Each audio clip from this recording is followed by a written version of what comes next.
Hello mga friends, families, and people all over the world. Ayan, for today's vlog ng ating Vanch Cooks, ipapakita ko po sa inyo kung paano gumawa ng lechong manok a la Vanch. Ayan. Ang first step po natin ay i-marinate po natin ang ating manok sa water plus brown sugar mixture. I-marinate lang po natin overnight. Ayan, para po mas ma-absorb at mas maging juicy po ang ating manok. So ayan na nga po, kinabukasan ay nilagyan ko na ng soy sauce, oyster sauce, calamansi juice or lemon juice, garlic powder. So, pwede po kayong gumamit ng fresh garlic dyan, okay?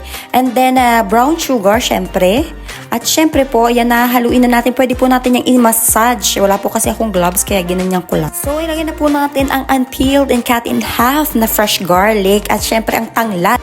Isunod na po natin ay ang pepper. Pwede po kayong gumamit ng whole peppercorns. Ayan. I-marinate po natin ng mga about 1 hour. Ayan. At i-bake na po natin. So, ayan na po. Diba? Hindi po yan sunog ha. Pero makikita nyo po